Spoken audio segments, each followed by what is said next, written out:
Cześć, w pigułce postaram się zamieścić wszystkie informacje dla początkujących, jakie sam chciałem dostać na początku mojej przygody z grą Star Citizen. Wytłumaczę wam pokrótce wszystkie najważniejsze zagadnienia, więc jeżeli jesteście nowymi graczami w świecie Star Citizen i chcecie zacząć swoją przygodę z grą, to oczywiście zapraszam do oglądania. Zaczynamy. Zaczynamy od punktu pierwszego, czyli konto na stronie Star Citizen. Aby zagrać w Star Citizen, oczywiście potrzebujemy konta w grze. W opisie pod filmem znajdziesz link do rejestracji konta. Po kliknięciu linku wylądujesz na stronie Star Citizen w zakładce Enlist Now. Następnie musimy wypełnić formularz rejestracyjny. W zakładce Referral Code znajdziecie mój kod polecający, dzięki któremu otrzymacie 5000 UEC waluty w grze na start, nie mylić z Alpha UEC, oraz możliwość skorzystania z czasowych promocji. Tym samym wpiszecie się na moją listę. Jeżeli użyjesz mojego kodu, będzie mi bardzo miło i z góry dziękuję. Założenie konta jest całkowicie bezpłatne, nawet jeśli nie masz zamiaru kupić gry już teraz i czekasz na odpowiedni moment, aby zacząć swoją przygodę z grą Star Citizen, to założenie konta już teraz ma 3 zasadnicze plusy. Zakładając konto, zarezerwujesz swój nickname na przyszłość oraz będziecie mieli dostęp do wszystkich free fly eventów, które odbywają się co jakiś czas. Możesz także śledzić promocje, aby paczkę z grą kupić taniej, albo skorzystać z okresów promocyjnych, aby otrzymać darmowe pojazdy. Więc mamy już założone konto, co dalej? Po zalogowaniu się na stronie Star Citizen u góry po prawej stronie znajdziecie zakładkę Account, gdzie macie dostęp do ustawień swojego konta oraz hangaru. I tutaj przechodzimy płynnie do punktu drugiego, czyli hangar. Jest to miejsce, w którym zapisują się wszystkie wasze przedmioty kupione za realne pieniądze, takie jak statki czy pakiety z grą. Możecie oczywiście zarządzać tymi przedmiotami, na przykład wysyłać je w prezencie, przetopić na Credit Stores, zaaktualizować, o tym więcej opowiem w osobnym odcinku. W zakładce Pledge Store macie dostęp do wszystkich przedmiotów, które możecie kupić za prawdziwe pieniądze lub kredyty z przetopionych przedmiotów. W zakładce Ship Upgrade możecie aktualizować tańsze statki do nowszych za dopłatą różnicy w cenie. Przejdźmy teraz do punktu trzeciego, czyli do pakietów z grą. Pakiet z grą daje nam dostęp do gry wraz ze statkiem startowym oraz ubezpieczeniem na ten statek. Czas naszego ubezpieczenia zacznie upływać dopiero po wydaniu gry do pełnej wersji. Ubezpieczenie pozwala nam odzyskać rozbity statek za darmo lub jeżeli chcecie go odzyskać kilka minut szybciej, to za drobną opłatę waluty w grze. Na samym początku nie przejmowałbym się tym tematem, ponieważ ta funkcjonalność nie jest jeszcze zaimplementowana w 100% w grze. Tematem ubezpieczenia szczegółowo zajmiemy się w osobnych odcinkach. Nasz dostęp do gry jest oznaczony w pakiecie jako Star Citizen Digital Download. Wcześniej mogliśmy kupić również pakiet Squadron 42. Jest to osobny moduł single player w świecie Star Citizen. Warto również wiedzieć, że moduł Squadron 42 nie jest jeszcze dostępny w grze i zostanie wydany za jakiś czas w całości. Tym samym możemy się spodziewać, że możliwość zakupu Squadron 42 w sklepie wróci. Każda paczka z grą zawiera również hangar. Mechanika ta nie jest jeszcze zaimplementowana w grze i nie warto się nią przejmować. W przyszłości będziemy mieli możliwość posiadania własnego hangaru w świecie Star Citizen, więc spekulujemy, że różnice w hangarach będą najprawdopodobniej tylko wizualne, więc traktowałbym te hangary jako skórki. Dobrze, więc którą paczkę kupić? Postaram się na bieżąco informować was, które paczki są warte uwagi, ponieważ zmieniają się one w zależności od eventu, promocji i jeżeli nie ma aktualnie żadnej promocji i interesuje cię tylko gra MMO, kup najtańszą paczkę z grą. Statek z paczki możesz zawsze aktualizować do droższego. Punkt następny, wymagania sprzętowe. Alpha Star Citizen nie jest jeszcze odpowiednio zoptymalizowana i warto sprawdzić aktualne minimalne wymagania sprzętowe. Upewnij się, że masz 16 lub więcej gigabajtów RAMu oraz dysk SSD. Jest to absolutnie wymagane do komfortowej gry. Następnie mocny procesor jest mile widziany, ponieważ gra głównie opiera się na twoim procesorze oraz szybkości twojej pamięci RAM. Warto również mieć w miarę nowoczesną kartę graficzną. Nie musi być to jednak karta z najwyższej półki, ponieważ nawet na GTX 1070 lub RTX 2070 i tak dalej da się w tą grę zagrać. W temacie języka. Oficjalnie gra w tej fazie jest dostępna jedynie w języku angielskim, ale możemy skorzystać z fanowskiego tłumaczenia. Warto również pamiętać, że nie jest to pełna wersja gry, tylko alfa w fazie rozwoju i tylko w tej fazie możemy w tą grę zagrać. Średnio co 3 miesiące wychodzą aktualizacje z nowymi mechanikami, statkami i tak dalej, więc warto uzbroić się w cierpliwość, ponieważ gra zawiera wiele błędów, nawet takie, które mogą mocno wpłynąć na samą grywalność tytułu. Jednak po jakimś czasie nauczysz się z pewnością unikać większość błędów w grze. Więc mamy już konto, wiemy, że spełniamy minimalne wymagania sprzętowe, pobieramy launcher i instalujemy go na dysku SSD. W samym launcherze nierzadko mamy kilka opcji wyboru środowiska gry, Live PTU i tak dalej. Wszystko poza Live są to Public Test Universe, serwery testowe, w których możemy testować nadchodzące aktualizacje w bardzo wczesnej fazie produkcji. Na PTU często dostaniemy 15 milionów alpha UEC i możemy przetestować wiele statków, zanim kupimy je na serwerach Live. Nas jednak interesują serwery Live, na których spędzimy większość swojego czasu w grze. Przejdźmy teraz do menu gry. W menu gry po prawej stronie znajdziemy listę znajomych, gdzie opcją Add Friends możemy zaprosić innych graczy do swojej listy znajomych, klikając prawym przyciskiem myszy na swojego znajomego. Możemy go dodać do grupy, dołączyć na jego serwer lub usunąć go z listy znajomych. W okienku Notification dostajemy informacje o zaproszeniach do grupy lub do grona znajomych od innych graczy. Gdy jesteś liderem grupy, to możesz wystartować grę dla wszystkich w grupie i analogicznie, gdy jesteś członkiem grupy, twój lider może wystartować grę dla ciebie, a ciebie automatycznie przeniesie z ekranu głównego menu do ekranu ładowania i w konsekwencji na jego serwer. Po lewej stronie mamy do wyboru dwie opcje, Persistent Universe oraz Arena Commander. Na samym dole możemy wejść w opcję lub wyjść do pulpitu.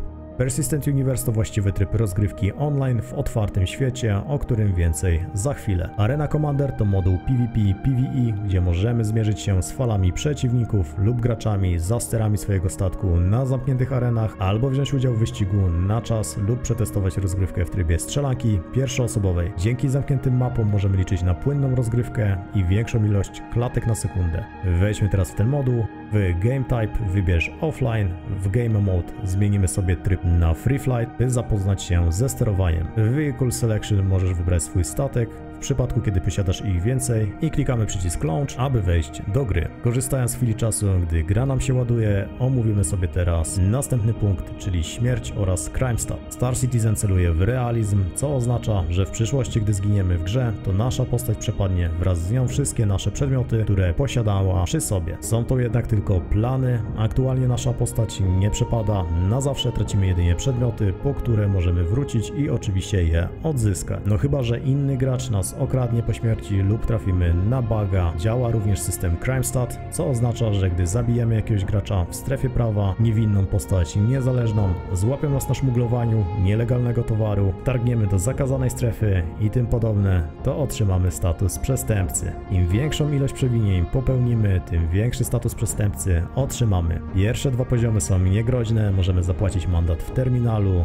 w dużych miastach i po krzyku. Każdy następny sprawia, że inny gracz dostaje list gończy z nagrodą za naszą głowę, a gdy zostaniemy upolowani, to trafimy do więzienia, gdzie długość naszej odsiadki będzie zależna od ilości wykroczeń, jakie popełniliśmy. Po wyjściu z więzienia nasz status przestępcy oczywiście znika. O więzieniu opowiem Wam szczegółowo w osobnym odcinku, ponieważ jest to duży temat. Gdy posiadamy status przestępcy, tracimy również dostęp do miast i stacji objętych prawem, a jedyny sposób, aby nie trafić do więzienia i wyczyścić swoje dobre imię, to znaleźć terminal do hakowania i za pomocą karty do hakowania wyczyścić swoją kartotekę w systemie. Taki terminal znajduje się na orbicie księżyca Celin, przy planecie Crusader, na stacji Karea. Więcej szczegółów na ten temat opowiem w osobnym odcinku o hakowaniu. Wróćmy teraz do naszej gry i do tematu sterowania. Naciśnij Deploy, aby Twój statek pojawił się na mapie. Sterowanie statkiem jest w zasadzie bardzo proste. Dla każdego, kto grał shootery, system ten będzie bardzo intuicyjny, a więc W lecimy do przodu, S lecimy do tyłu, A i D strajfujemy na boki, Q i E służy jako roll, a w zasadzie przekręcamy się w prawo lub w lewo. Spacja, wznosimy się, lewym kontrolem obniżamy lot, za pomocą myszy unosimy lub obniżamy dziób statku. Prawo-lewo obracamy statek tak, jakbyśmy się rozglądali w pierwszej osobie w trybie FPS. Polecam przelecieć się po mapie, co pozwoli Wam bardziej oswoić się ze sterowaniem.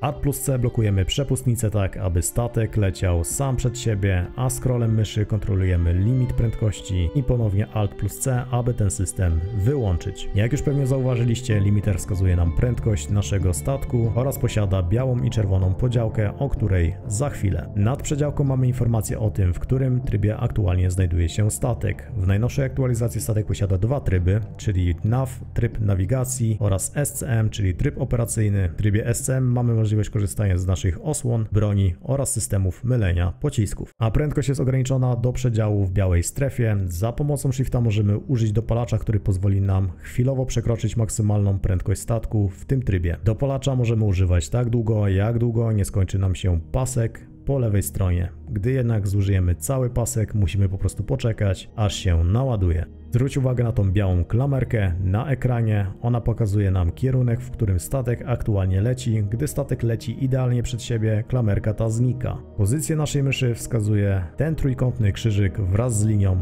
Im dalej wyciągniemy kursor od środka ekranu, tym agresywniej statek zareaguje. Jeżeli chcemy skręcić statkiem delikatnie, wystarczy wysunąć kursor delikatnie. Następnym bardzo ważnym przyciskiem na klawiaturze jest klawisz F. Gdy go przytrzymamy, będziemy mogli rozglądać się po kabinie i za pomocą myszy wciskać różne przyciski oraz ekrany w kokpicie. Jeżeli najedziesz kursorem na jakiś funkcjonalny przycisk w kokpicie, pojawi się informacja, do czego dany przycisk służy. Klikając na ekrany w swoim statku, tak zwane MDF, możecie zmienić informacje, jakie są na nich wyświetlane. Możecie również zadzwonić do kontroli lotu lub przekierować moc na inne komponenty.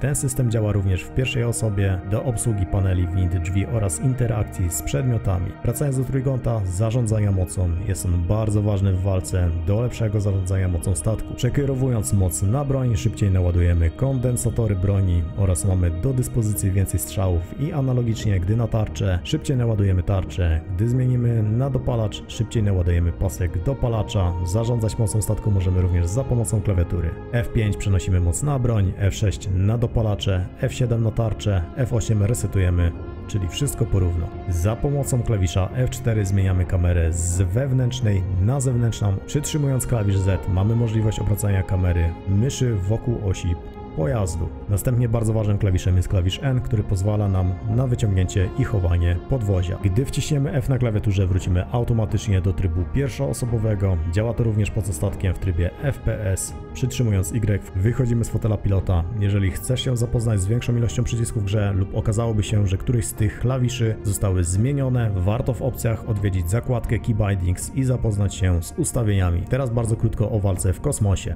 Za pomocą klawisza T zaznaczamy cele, które są przed nami. Lewym przyciskiem myszy używamy broni grupa 1-2. Wciskając scroll na myszce przełączamy się w tryb rakiet oraz skanera. W trybie rakiet klawiszem G zmieniamy ilość wypuszczanych rakiet. Prawym myszy zmieniamy tryb rakiet, lewym odpalamy rakiety. Warto również poczekać, aż cel zostanie namierzony przez rakietę i dopiero wtedy je wypuścić. Klawiszem Tab pingujemy skanerem otoczenie w poszukiwaniu surowców. W trybie skanera prawym przyciskiem możemy skanować zawartość innych statków lub materiałów po najechaniu na nie celownikiem. Statki górnicze i salvage posiadają również tryb wydobywania, o którym opowiem więcej w osobnym odcinku. W trybie strzelania za pomocą G zmieniamy tryb celowania ręcznego na asystę gimbal. Za pomocą klawisza H używamy decoy, czyli takie flary do mylenia i gubienia rakiet. Pod J mamy noise, czyli zakłócacz radaru. Te systemy omówimy również sobie dokładnie w osobnym odcinku. Tak czy inaczej, lecą do Was rakiety, pamiętajcie o tych dwóch przyciskach, czyli H i J. I jeszcze C, czyli tryb coupled,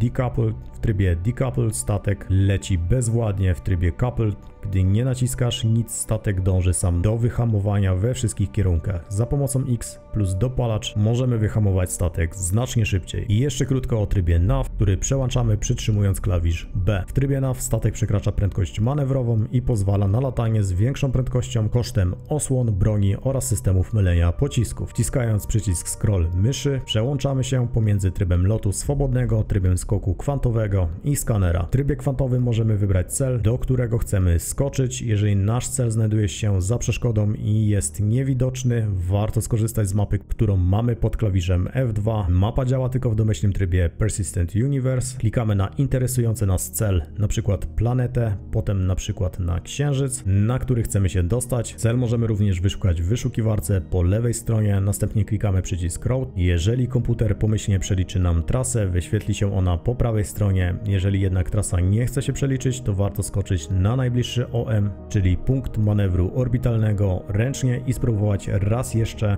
Gdy mamy już wyznaczony swój cel, to najeżdżamy na niego w trybie podróży kwantowej. Gdy wszystko się skalibruje, przytrzymujemy lewy przycisk myszy, a statek powinien wykonać skok. Warto również pamiętać, że nie każdy statek posiada wystarczającą ilość paliwa, aby bez przystanków dolecieć do celu. Tyle powinno na razie wystarczyć. Wrócimy teraz do menu, wejdziemy z powrotem do Arena Commander, a teraz do trybów Vandal Swarm lub Pirate Swarm. Tutaj możemy potrenować przeciwko sztucznej inteligencji, zaczynając od łatwych fal, kończąc na tych trudniejszych. Na początek musimy znaleźć wroga, najlepiej podążać za czerwonymi znacznikami, za pomocą klawisza T zaznaczamy swój cel i podążamy powoli w jego kierunku. Tak jak możemy zauważyć, komputer wylicza nam punkt przed statkiem wroga, w który powinniśmy strzelać. W momencie, w którym punkt zrobi się zielony, to znak, że możemy otworzyć ogień do naszego przeciwnika. I jeżeli używamy amunicji balistycznej, to warto ją oszczędzać, ponieważ gdy ona się skończy, musimy lecieć do bazy, aby ją uzupełnić. Broń energetyczna zadaje mniejsze obrażenia, ale nie potrzebuje amunicji. Jej ładowanie opiera się na systemie kondensatorów, o którym wspomniałem przy omawianiu trójkąta mocy. Teraz przejdźmy do systemów celowania, czyli klawisz G. W trybie Fix broń strzela w punkt przed naszym statkiem oraz gimbal, który pozwala na delikatny ruch broni względem statku, aby wspomóc nasze celowanie. Pod przyciskiem K mamy tryb VTOL, tryb ciągu pionowego. Niektóre statki potrzebują tego trybu, aby efektywnie unosić się nad powierzchnią planety. Może on się również przydać do wykonywania różnych manewrów. Pod klawiszem L włączamy światło statku. Mam nadzieję, że jest to dla Was jasne. Jeżeli coś Ci umknęło lub wypadło z głowy, warto przewinąć film i ponownie obejrzeć wybrany fragment. Polecam również polatać sobie troszeczkę po arenie. Wszystko na pewno przyjdzie z czasem. Więc gdy już wiemy, czym jest CrimeStat, jak się poruszać po świecie gry, to wybieramy właściwy tryb Persistent Universe. Na początku tworzymy swoją wymarzoną postać i klikamy Accept. Możemy również przejść przez poradnik przygotowany przez twórców, jednak tym razem go ominę klikając Skip. Następnie staniemy przed wyborem miejsca zamieszkania. Mamy do wyboru Orison, miasto w chmurach, gazowego giganta, Crusader, Lorville, miasto na brudnej planecie Hurston oraz Area 18 na planecie, która jest wielką metropolią ArcCorp, oraz New Babbage, miasto na zimowej planecie Microtech. Którą planetę wybierzecie, to zależy od Was. Ważne, abyście wiedzieli, że gdy już wybierzecie planetę, to nie możecie jej zmienić, chyba że w następnej aktualizacji. Wszystkie Wasze przedmioty i statki oraz główne miejsca odrodzenia się postaci będzie się tam znajdować. To oznacza, że jeżeli będziecie chcieli sobie stamtąd coś przenieść, musicie to zrobić manualnie w grze za pomocą statku. Dla wielu New Babbage jest jednym z najlepszych miejsc do rozpoczęcia gry, ale o tym za chwilę. Ok, wybieramy miejsce, które nas interesuje. W tym przypadku wybiorę New Babbage, wybieramy Best i klikamy Set as Primary Residence. Następnie Confirm.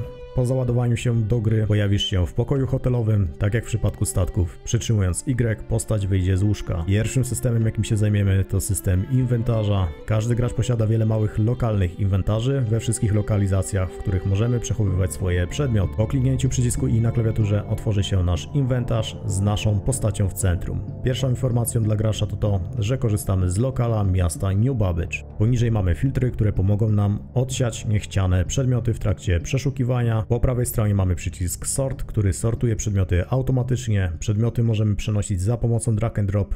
Gdy chcemy założyć jakiś przedmiot na siebie, to wystarczy, że przeciągniemy go na odpowiednie pole na postaci oznaczone ikonką kółka i puścimy. Możemy również kliknąć 2 razy na przedmiot w ekwipunku. W następnej aktualizacji dostęp do naszego ekwipunku będziemy uzyskiwać za pomocą takich terminali. Na początek postać jest wyposażona w undersuit, mały pistolet, hełm oraz medpen, który będzie potrzebny na wypadek, kiedy odniesiemy obrażenia w walce. Następnym niezbędnym systemem, który musimy poznać, jest Mobiglass. Naciskając klawisz F1 otwieramy nasz Mobiglass. Znajdziesz tam stan swojego konta, stan zdrowia swojej postaci, status crime i tak dalej. Na dole znajdują się ikonki, które nas interesują. Pierwsza ikonka to zakładka, w której jesteśmy. Druga ikonka to bardziej rozbudowane informacje na temat zdrowia naszej postaci. Trzecia to komunikator. Szybki dostęp do tej zakładki mamy za pomocą klawisza F11. Czwarta to menadżer kontraktów misji. Piąta to mapa. Możemy w nią wejść również za pomocą F2. Szósta to coś na kształt dzienniczka. Następna to wyszukiwarka naszych przedmiotów rozsianych po uniwersum. W kolejnej apce sprawdzimy nasz stosunek z różnymi frakcjami. Następnie mamy portfel, który pozwala przesyłać walutę między graczami. Przedostatnia pozwala na tankowanie, naprawianie oraz uzupełnianie amunicji, gdy wylądujemy naszym statkiem na dowolnym padzie. I ostatnia to konfigurator naszych statków. Naciskając ponownie klawisz F1 zamykamy nasz Mobiglass. Tak jak wcześniej wspomniałem, za pomocą klawisza F wchodzimy w interakcję z otoczeniem. Wychodzimy sobie z pokoju i szukamy najbliższej windy, która zabierze nas na dół. Po wyjściu z windy na samym froncie znajdziemy szpital i aptekę, w którym możemy wyposażyć się w medpeny, ale również medgun, który jest fajnym rozwiązaniem, ponieważ pozwala leczyć się samodzielnie oraz leczyć również innych graczy. Kupcie sobie jedną sztukę i jak możecie zobaczyć, kupiony przedmiot trafia do inwentarza lokalnego, w którym możemy ten przedmiot wyekwipować. Tak jak już to omawialiśmy wcześniej, czyli naciśnij I na klawiaturze, aby otworzyć inwentarz lokalny i przeciągnij przedmiot na siebie lub klikając lewym przyciskiem myszy 2 razy na przedmiot. Przedmiot powinien automatycznie przenieść się na postać, zamknij inwentarz.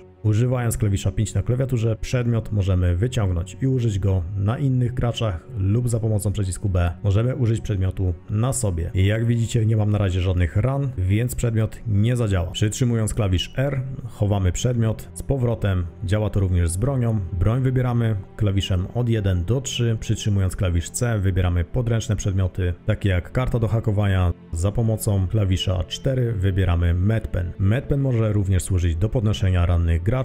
Tak jak medgun, wystarczy kucnąć nad graczem i trzymając medpen w ręku, ciśnij prawy przycisk myszy. Ok, więc wszystko jest już jasne, lecimy teraz na pociąg. Każde większe miasto ma swój system komunikacji miejskiej. Miasta są często podzielone na spaceport. Jest to strefa, w której mamy dostęp do swojego statku kosmicznego, strefę mieszkalną, gdzie znajdują się hotele, szpitale i strefy handlowe ze sklepami, gdzie możemy sprzedać swoje łupy. W każdym mieście możemy znaleźć mapę, która pokazuje nam rozkład miasta. Pojedziemy sobie teraz do strefy handlowej, gdzie znajdziemy armor, komponenty do statków, multitoole i tym podobne. Po wyjściu z pociągu i dotarciu na górę kierujemy się do New Babbage Plaza i szukamy strefy ze sklepami. Po lewej stronie znajduje się terminal Shubin Interstellar, gdzie kupimy Pyro Multitool oraz Attachment Tractor Beam do przenoszenia przedmiotów oraz Mining Attachment do górnictwa FPS. Są to dodatki do naszego multitoola i możemy je wymieniać w dowolnym momencie. Możecie sobie również kupić cały armor, a plecaki pozwalają na przenoszenie większej ilości przedmiotów, np. loot z opuszczonych wraków i bunkrów. Za pomocą systemu inwentarza możemy wszystko ubrać na naszą postać, a teraz przejdźmy do Center Mass, gdzie możemy kupić broń dla naszej postaci oraz do naszego statku. Więc idziemy dalej prosto, skręcamy w prawo, a nasz sklep znajduje się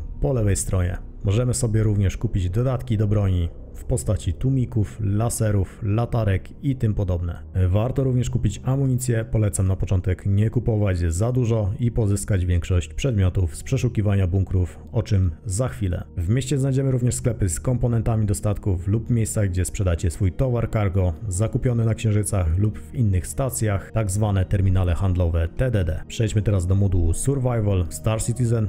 Nasza postać staje się głodna i spragniona i jeżeli to zignorujemy, to nasza postać umrze, więc warto zaopatrzyć się w posiłek i wodę. Towar taki często znajdziemy w sklepach z żywnością, na spaceportach lub w strefach handlowych. Gdy już jesteśmy przy takim sklepie, najeżdżamy na przedmiot, przytrzymując klawisz F, kupujemy przedmiot. Aby konsumować żywność, musimy najpierw zdjąć nasz hełm, więc korzystając z naszego ekwipunku, zdejmujemy hełm z naszej postaci oraz przeciągamy zakupiony przedmiot do dłoni postaci. Lub za pomocą prawego przycisku myszy wybieramy opcję Carry. Po zamknięciu ekwipunku nasza postać powinna trzymać przedmiot w ręku. Przytrzymując lewy przycisk myszy konsumujemy produkt. Warto również przeszukiwać outposty na planetach i księżycach w poszukiwaniu pożywienia. Nasza postać jest również podatna na skrajne temperatury i aby ją przed tym uchronić, możemy wyposażyć się w kombinezony dostosowane do wysokich lub niskich temperatur. Gdy wiemy, że spędzimy dłuższy czas na planecie o skrajnej temperaturze bez armory te zapobiegają hipotermii lub przegrzaniu organizmu. Ok, jeżeli mamy już wszystko, co potrzebujemy do swojej wyprawy, wracamy na dworzec z pociągami i kierujemy się na spaceport. Gdy dojedziesz na swoją stację, warto skorzystać z baneru informacyjnego, aby upewnić się, że jesteśmy na właściwej stacji. Po wyjściu z pociągu biegniemy korytarzem do windy, następnie do schodów. Po wejściu po schodach kierujemy się na prawo, aż dostrzeżemy panele. Za pomocą panelu możemy wyciągnąć nasz statek oraz go claimować, co pozwoli na odzyskanie statku, który jest zniszczony lub został na innej stacji. Pamiętaj, że wszystkie pojazdy i przedmioty, które były na statku po claim znikną. Jednak nie musisz się martwić o komponenty, które były zamontowane wcześniej na statku. Po tym jak wybierzesz statek z listy, pojawi się numer hangaru na ekranie. Znajdź windę i pojedź ją do odpowiedniego hangaru.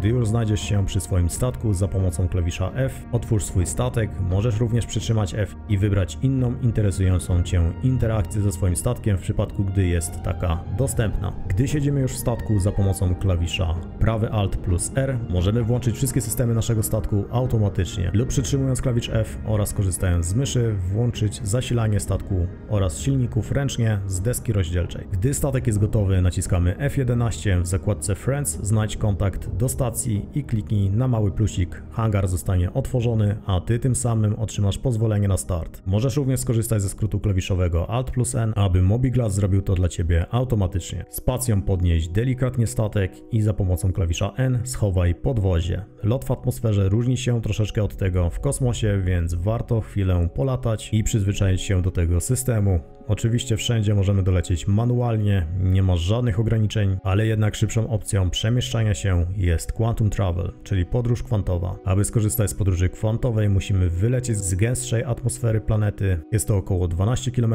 nad powierzchnią planety. Przytrzymując klawisz B przechodzimy w tryb NAV, o którym wspominaliśmy wcześniej. Najszybszym sposobem, aby opuścić planetę jest wykonanie skoku kwantowego na najbliższy punkt orbitalny. W tym przypadku będzie to port Tressler. Znajdź port Tressler nad planetą i leć w jego stronę. Tak długo, aż ikonka z czerwonej zmieni się na niebieską. Gdy systemy się skalibrują, przytrzymaj lewy przycisk myszy i lecimy. Po zakończeniu podróży kwantowej możesz nacisnąć przycisk Scroll na myszy, aby wejść w tryb wolnego lotu, co wyłączy interfejs podróży kwantowej, ale nie ograniczy prędkości Twojego statku. Doleć sobie do stacji, następnie za pomocą F11 w zakładce Friends zadzwoń do stacji i poproś o lądowanie. Możesz również użyć skrótu klawiszowego lewy Alt plus N, szukaj ikonki pokazującej Twoje miejsce lądowania i wyląduj na stacji. Gdy znajdziesz się już na padzie, możesz skorzystać z naprawy lub tankowania za pomocą swojego Mobiglasa, tak jak wcześniej to omawialiśmy. Ok, skoczmy na chwilę na stację i omówimy Medical Gameplay. Na większości stacji oraz w miastach znajdują się kliniki i szpitale, w których możemy się wyleczyć. Możemy również zapisać miejsce swojego odrodzenia na wypadek śmierci naszej postaci. Gdy nasza postać zginie, odrodzimy się w tej klinice, w której wcześniej się zapisaliśmy. Mamy 3 poziomy ran. Przy pierwszym, czyli najwyższym, do wyleczenia się naszej postaci potrzebujemy szpitala. Przy drugim, czyli wysokim, możemy się wyleczyć za pomocą medbay dużych statków oraz klinikach na stacjach orbitalnych. Poziom 3, czyli zadrapania, które nie są groźne dla naszej postaci, usuniemy we wcześniej wymienionych miejscach oraz małych pojazdach z medbay poziomu 3. Aby skorzystać z pomocy medycznej, podchodzimy do takiego panelu w szpitalu lub klinice i prosimy o pokój medyczny. Po czym szukamy swojego pokoju i kładziemy się w medbay, który pozwoli nam na usunięcie swoich obrażeń lub zapisać swój punkt odrodzenia. Punkt odrodzenia możemy również zapisać za pomocą takich paneli, zazwyczaj w głębi kliniki. Punkt odrodzenia naszej postaci możemy również zapisać na większych okrętach, które posiadają medbay poziomu 2 lub 1. takich jak Origin 890 Jump lub Karak. Gdy nasza postać zostaje ranna, możemy leżeć na ziemi około godziny. W tym czasie jest możliwość uratowania nas za pomocą medgun. Warunkiem jest to, że nikt nas nie dobije. W przypadku śmierci nasza postać odrodzi się w medbay, a nasze przedmioty zostaną przy naszym trupie. Niestety nie zawsze jest możliwość odzyskania swoich przedmiotów i warto to wziąć pod uwagę, gdy dobieramy sprzęt do rodzaju misji i ryzyka. Warto również grać w grupach ze znajomymi, którzy w razie problemów pomogą nam, gdy my zostaniemy zranieni. Ok, więc wiemy już wszystko, co jest niezbędne do gry. Możemy więc zrobić naszą pierwszą misję. Wracamy więc na nasz statek i otwieramy Mobiglas. W zakładce Manager misji mamy zakładki podzielone na Bounty Hunter, Maintenance, Salvage i tak dalej. Bounty Hunter to misje na upolowanie gracza ze statusem przestępcy lub polowanie na wrogich NPC. Maintenance to misje, w których musimy przywrócić działanie jakiegoś urządzenia lub stacji. Salvage to misje złomiarskie. Search and Investigation to poszukiwanie wraków w poszukiwaniu załogi lub zaginionych przedmiotów. Delivery to misje, gdzie musimy dostarczyć paczkę z punktu A do punktu B. Mercenary to misje najemnicze, najczęściej FPS z bunkrami, placówkami i tak dalej. W przyszłości dojdą jeszcze misje takie jak Cargo lub Mining, czyli misje górnicze i tym podobne. Jako pierwszą zrobimy sobie misję Delivery. Po zaakceptowaniu zlecenia za pomocą F2 przejdź do mapy i zaznacz miejsce, w którym znajduje się misja. Klikając 2 razy na planetę,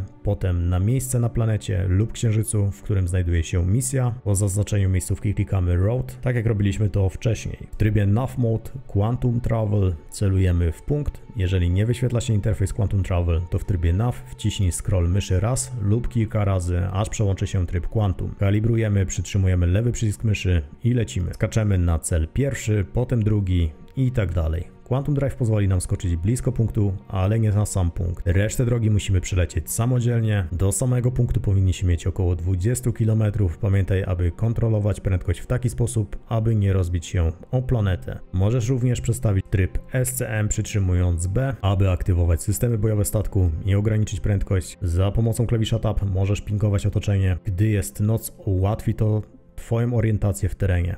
Gdy zbliżysz się do punktu, zmniejsz prędkość i naciśnij klawisz N. Aby wyciągnąć podwozie, wyląduj przy stacji, wyłącz silniki za pomocą klawisza I, przytrzymaj Y, aby wyjść z pojazdu. Jak możesz zauważyć, w lewym dolnym rogu wyświetlają się informacje na temat temperatury na planecie i tego, czy nasza postać marznie lub jest przegrzana. Kieruj się do bunkra, w którym masz znacznik. Na stacji często trafisz na lootboxy, w których znajdują się przedmioty, więc warto zebrać coś dla siebie. W paczkach znajdziemy często części ekwipunku, broń lub żywność. Paczkę z misji możemy chwycić w ręce za pomocą klawisza F. Poza strefą zawieszenia broni lub napadach możemy ją przenieść również za pomocą multitoola. Zabierz paczkę do statku, odpal silniki za pomocą klawisza I, opuść statkiem atmosferę, kieruj się ręcznie na najbliższy OM, czyli punkt manewru orbitalnego i za pomocą podróży kwantowej skocz na ten punkt. I analogicznie wybierz na mapie miejsce, gdzie trzeba dostarczyć paczkę. Warto wybrać punkty na mapie dopiero wtedy, kiedy znajdujemy się na OM-ie, ponieważ często na planecie komputer nie będzie w stanie przeliczyć nam trasy. Ok, lecimy na cel za pomocą podróży kwantowej. Kiedy dotrzemy już do punktu, wystarczy, że zaniesiesz paczkę do paczkomatu. Naciśnij na ekranie paczkomatu Drop Off, umieść ją w paczkomacie. Tym samym zakończysz misję, a na Twoje konto powinny zostać przelane fundusze oraz polepszy się Twoja reputacja i relacja z daną frakcją. Im lepsza relacja z frakcją, dla której pracujesz, tym lepiej płatne misje otrzymasz. Swoje relacje możesz sprawdzić w Mobiglass w zakładce Rep. I tak dotarliśmy do końca. Mam nadzieję, że wszystkie najważniejsze tematy udało się zamknąć w tym odcinku. Jeżeli masz jakieś pytania, pisz śmiało w komentarzach lub wpadaj na streamy live. I jak pewnie wiecie, Star Citizen to znacznie więcej niż to, co mieści ten film. Jest jeszcze temat górnictwa, handlu, salvage, sygnatury cieplne, systemy stealth i tak dalej, i tak dalej. Tym tematom przejrzymy się w osobnych materiałach lub na streamach live. Warto również pamiętać, że gra jest w fazie rozwoju i pewne szczegóły lub systemy mogą się zmienić z miesiąca na miesiąc. Mogą wystąpić bugi, pewnych misji nie będziesz w stanie ukończyć, a pewne szczegóły mogą się różnić od tych w poradniku. Jednak core rozgrywki pozostaje taki sam. A to na dziś już wszystko. Mam nadzieję, że odcinek Wam się podobał. Piszcie w komentarzach, czego chcecie się dowiedzieć w następnych filmach. Miłej zabawy i do następnego. Cześć!